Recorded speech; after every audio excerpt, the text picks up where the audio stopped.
श्री पुरुषोत्तम दिव्यधाम जगन्नाथ महाप्रभु 15तम प्रतिष्ठा और नवग्रह विग्रह स्थापन।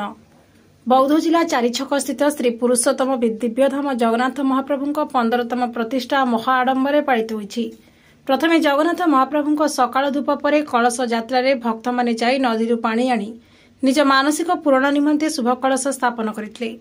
परे भक्तों मानसिक पूरण निमित्त जोमयज्ञ विष्णु सहस्रनाम हनुमान चालीसा पाठ सह 108 आरती करा जायतिला।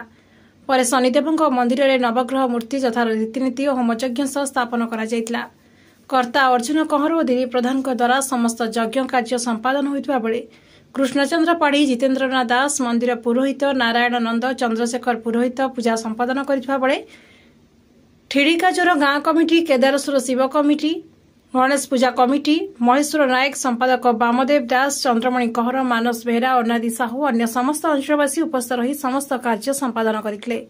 पूजा सरिबा परे अंचलर बहु भक्त और ग्रामवासी समूह बसी प्रसाद सेवन करथिले। परे स्थानीय कुनी कुनी कलाकारଙ୍କ द्वारा सांस्कृतिक कार्यक्रम अनुष्ठित होइतबा बेले मुख्य अतिथि भाव विधायक प्रतिनिधि सुशांत कुमार प्रधान, सम्मानित अतिथि भाव सुभाष प्रधान, मंदिर सभापति कृष्णचंद्र मल्लिक, नायब सरपंच सौदामिनी मल्लिक, वेदवर प्रधान जोग देथिले। अन्यपटे मंदिर उन्नति कराजियो बोली विधायक प्रतिनिधि सुशांत प्रधान कहिथिले। परे कुनी कुनी कलाकारଙ୍କୁ प्रशंसा पत्र प्रदान करा जायतिला। परे संध्यारे विश्वर मंगल निमंते भक्तों द्वारा 1008 दीप दान करा जायतिला।